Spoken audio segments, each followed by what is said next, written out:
North Korea is suspected of conducting its fifth nuclear bomb test after a huge seismic shock was detected near the country's Pyongyang atomic site. Both the US and China recorded a 5.3 magnitude earthquake near the area.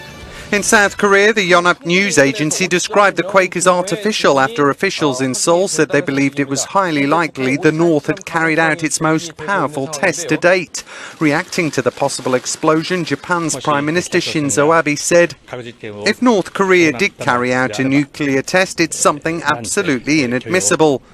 We need to and will strongly protest against their actions." In addition to a series of ballistic missile tests this year, Pyongyang conducted its fourth nuclear test in January. That resulted in tough new UN sanctions. Speculation has intensified recently that the North was preparing to conduct its fifth atomic test after the US blacklisted its leader Kim Jong-un in July for human rights abuses. But it's about a lot more than just crowd safety. The regional rivals, one Sunni, the other Shia, engaged in proxy battles in Iraq, Syria, Lebanon, Yemen, Bahrain, and more. It's about power, influence, and yes, religion. But why does it have to be so bitter? The war of words between Saudi Arabia and Iran is intensifying as Muslims from around the world gather for the annual Hajj pilgrimage. A clash stemming from the stampede that last year left hundreds dead, the worst disaster in Hajj history. An unofficial tally claims over 2,000 people lost their lives, although the Saudi government only admits to 769 deaths and has refused to release the details of its investigation. Iran is again calling for an apology. The government of Saudi Arabia must be held accountable for this incident. Unfortunately, this government has even refrained from a verbal apology to Muslims and Muslim countries. Ratcheting up the rhetoric, Saudi Arabia's most senior cleric has hit back, claiming that Iranians are not Muslims. We must understand they're not Muslims, and their enmity towards Muslims, especially the Sunnis, is very old. The two dominant Middle Eastern powers follow different branches of Islam, Shiite and Sunni, and vie for regional dominance. Around 60,000 Iranians took part in last year's Hajj, but the two sides could not agree arrangements for this year's pilgrimage, and Iranians have been barred from the event. The Hajj is a main pillar of Islam, a requirement for able-bodied Muslims to perform once in their lifetime. An estimated 2 million pilgrims took part in the journey last year. Now, the territorial dispute in the South China Sea has once again raised tension between the United States and China. We have a report on the latest war wars between the two global rivals. Addressing ASEAN members, Chinese Prime Minister Li Keqiang said that his country is ready to dispel interference in the South China Sea. In an apparent reference to U.S. military presence in the sensitive region, Li stressed that peace and stability can only be achieved if regional countries themselves deal with their problems. On Thursday, U.S. President Barack Obama stoked further tensions by speaking of a recent international tribunal ruling on the South China Sea. Obama said the Hague-based ruling, which rejected Beijing's claims over key parts of the sea, is binding. The situation in the South China Sea has long been a source of contention between Washington and Beijing. Analysts believe America, considering itself the biggest superpower, does not want a strong China. The United States does not want to see China become a sort of hegemonic power throughout Asia, and by taking advantage or working with the smaller states, they're hoping to hem them in to some extent. The United States is also said to be deliberately triggering tensions in the South China Sea in order to justify its military and political presence in the region. Turkish President Recep Tayyip Erdogan and Russia's Russian counterpart Vladimir Putin have agreed on the urgent need for a ceasefire in Syria. Ankara says it is hoping a ceasefire will be implemented in the northern Syrian city of Aleppo for the Feast of the Sacrifice or Eid al-Adha around September 12th. Turkish state news agency Anadolu said both leaders agreed to intensify efforts to this end. Meanwhile, Erdogan's spokesman Ibrahim Kalin said on Tuesday that the ceasefire could begin with a 48-hour truce and then be extended. This as the US and Russia failed to reach an agreement on Syria during the G20 summit in China. Spokesperson for the Russian government has criticized new sanctions imposed by the United States on Russia.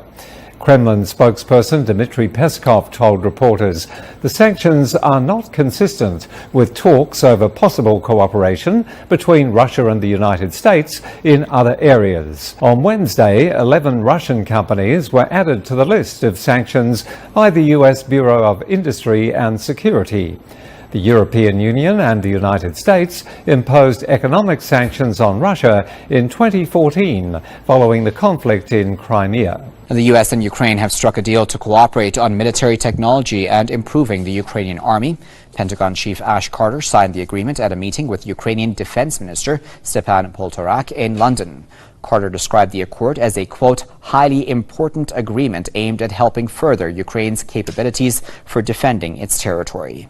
Meanwhile, the Pentagon has named former CENTCOM commander and retired U.S. General John Abizaid as a senior defense advisor to Ukraine. Russia is opposed to close military ties between Kiev and NATO members, including the U.S. Moscow says such relations are part of the eastward expansion of the Western military alliance. The Kremlin believes NATO's expansion is aimed at encircling Russia.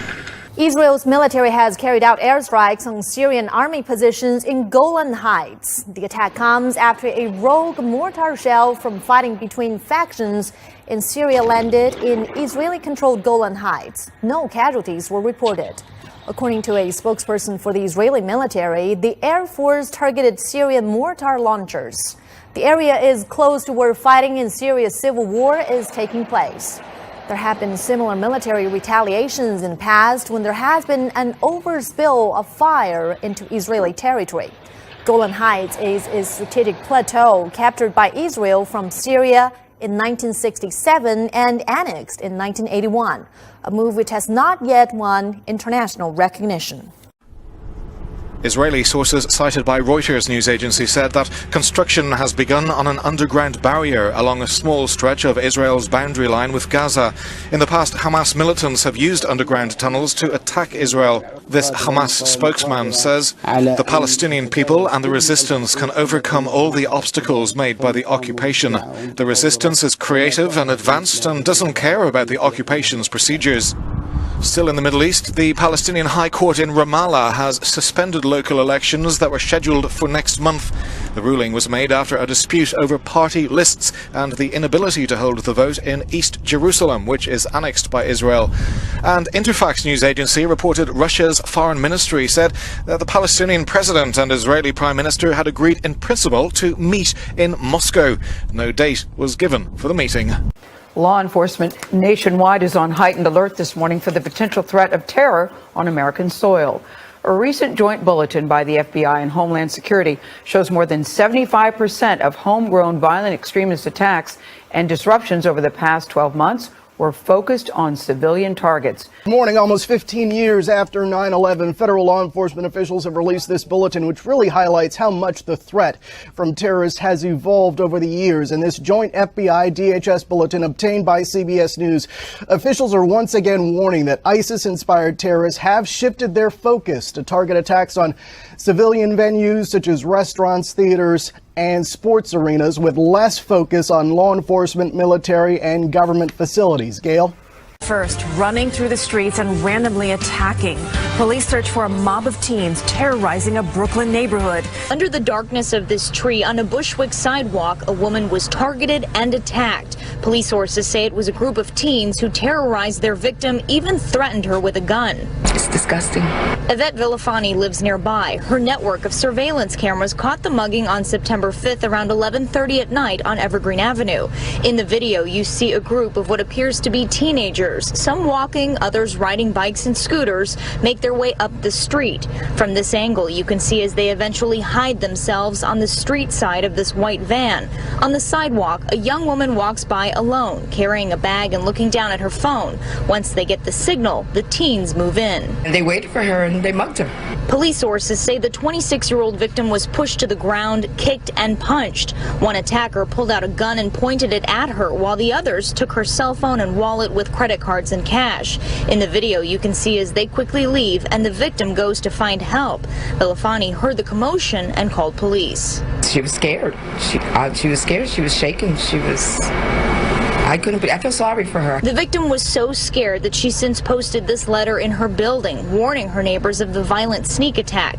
In it, she says, they threatened to shoot me even after I willingly told them to take everything I had on me and just please not hurt me. They obviously waited for an easy target. Aerial spraying of a controversial chemical to fight Zika in Florida is delayed this morning after a public outcry. There are now more than 650 Zika cases in Florida. 56 are non-travel related. 80 involve pregnant women. Protests in Miami Beach forced officials to push back today's scheduled spraying until tomorrow morning. It was a public outcry yesterday that led city officials to nearly beg the county mayor who authorizes the spraying to give them another day to convince the residents this is a good idea. That's what the experts are telling me. You're lying to all the quiet, people. folks, please. This is information. Over and over, an angry crowd shouted at Miami-Dade County Mayor Carlos Jimenez as he tried to tell them, based on the evidence of experts, the insecticide nallet is harmless to humans in the doses being used to kill adult mosquitoes. I will not get sprayed here, okay? Many people even doubted evidence from the CDC, stating Zika can cause babies to be born with devastating head deformities. Raise your hand if you're skeptical about the link between the Zika virus and microcephaly. There's still a lot of people, denying the fact that Zika and devastating birth defects are linked.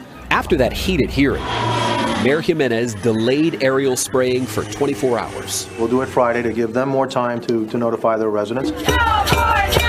The rancor in Miami Beach echoed what was happening in Washington, where partisan discord over Obamacare, Planned Parenthood, and the Confederate flag have stymied the Zika funding bill. Please, we need a clean Zika bill. No poison pills, no riders, just a bill. A key Federal Election Commission Republican warned Wednesday that liberals are moving to, quote, amend the First Amendment so that conservatives are silenced and businesses are chased, quote, out of the democracy. In some of the toughest criticism leveled at Democrats, Commissioner Lee E. Goodman said that the attack started once the Tea Party changed American politics in the 2010 election and now dominates the politics of the left. The national anthem protest wave keeps spreading. According to the Seattle Times, the Seahawks season opener against the Dolphins on Sunday might include a team-wide protest during the national anthem. Seahawks linebacker Bobby Wagner told the Seattle Times any protest would include the entire team, saying, quote, anything we want to do, it's not going to be individual, it's going to be a team thing. The world needs to see people coming together versus being individuals. Although Seahawks wide receiver Doug Baldwin posted a cryptic message on Twitter about his team's plans, saying, to express a desire to bring people together, our team will honor the country and flag in a pregame demonstration of unity. The protest stems from 49ers quarterback Colin Kaepernick's protest against racial injustice and police-related violence by sitting during the national anthem. Seahawks cornerback Jeremy Lane joined in the movement during his team's final preseason game. Well, some call it segregation, black-only housing at a California university. Cal State LA has dorms for black students who want to be separated from the rest of the campus. Tonight, we've learned there is a similar housing program at UC Davis. The black students who choose to live here at this African-American housing complex at UC Davis say this is the place they feel most connected and safe. But as we see more of these housing options pop up on campuses in the state and throughout the country, the question is this segregation? News of a new housing option at Cal State Los Angeles spreading quickly and generating criticism. What's next? Are we going to have Hispanic only? Are we going to have Asian only? Are we going to have white only? From former California State Assemblyman Tim Donnelly, who spoke to us via Skype, to students, the campus making national headlines for setting aside 20 spots in their 192-unit dorm complex for African-American students. It's definitely not putting us back. It's putting us forward, if anything. Cindy DeLone is the president of the Black Student Union at UC Davis. She lived here her freshman year at Campbell Hall at the African-American housing complex, where roughly 45 to 70 students are accommodated each year, and says it's a positive opportunity for the black student population. It's definitely a safe space, just because, like I said, you see so many people that look like you, so many people that are going through the same thing that you are going through. UC Davis has offered this housing option for 2 decades now, and university officials say they do not shut anyone out. Many of our students who live in this community identify as African or African American, but we also have a number of students who do not, and they want to be there to learn from other students. if they're like all for it, I think that everyone else should be too. But still, for some, the idea of housing for one minority group simply sets us back decades and runs counter to the aims of the civil rights movement. And using taxpayer dollars to segregate society, I think, is probably offensive to everyone.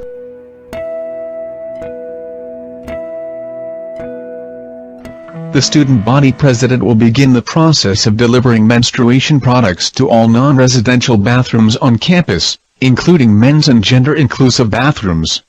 The reason for the initiative is to highlight that feminine hygiene products are not a luxury, they're a necessity. But why the need for including tampons in men's room as well? Nguyen's reasoning is based on the fact that not all people who menstruate are women. We wanted to set a tone of trans inclusivity, and not forget that they're an important part of the population, he said. Italy's Supreme Court, La Corte di Cassazione, in Rome, has overturned a man's 3-month sentence after ruling that masturbation in public is not a crime. This is only as long as it is not conducted in the presence of minors. A 69-year-old man, identified only as PL, who was caught masturbating in Catania, was sentenced to 3 months in prison in order to pay a fine of 3,200 euros. The new iteration of the criminal code does call for imprisonment of up to 4.5 years if the act is witnessed by a minor.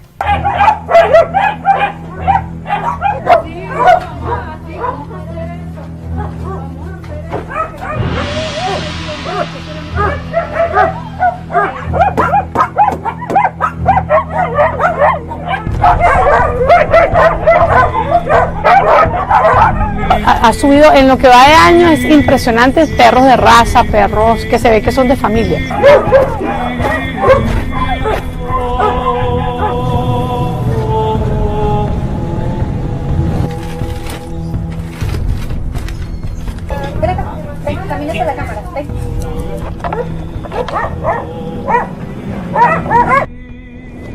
The rivers running from one of Iceland's largest glaciers have combined to become one for the first time since the Middle Ages. The rapid melting of ice in only a matter of a few weeks around Skeiðarárlög has resulted in drastic changes to the landscape. In 2009, one of the arteries from the glacier dried up. The other, Sulla, disappeared last month, resulting in all the melted water flowing into the last remaining river. Scientists have said they expect the glacier's rapid decline to continue over the coming years.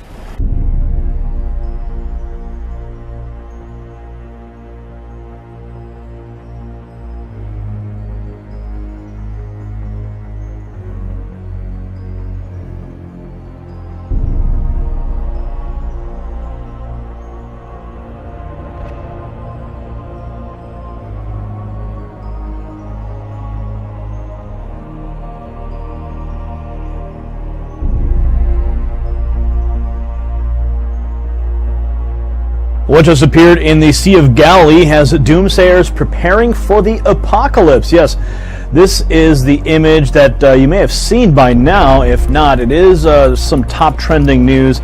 It is from the Sea of Galilee. In the inset picture those are actually artillery shells. Now, according to Adam Eliyahu Berkowitz for Breaking Israel News, he reports that an island that has recently appeared in the middle of the Sea of Galilee, he says, is a cause of ecologic alarm, but more importantly, he says, it's also a sign mentioned explicitly in the Talmud as presaging the coming of the Messiah. Okay, Berkowitz reports that, quote, since summer's beginning, the water level in the Kinneret, or the Sea of Galilee, has gone down by 40 inches, a worrying 14.76 inches below the red line, according to the Jewish press. Now, he writes here that the drying up of the Sea of Galilee also has clear messianic implications, he reports, because the Talmud discusses the signs that will appear just prior to the coming of the Son of David. That according to Rabbi Yehuda, a Talmudic sage, one of the signs preceding the arrival of the Messiah will be that the Sea of Galilee and Gablan and the upper Jordan River in the Golan will become desolate and destroyed.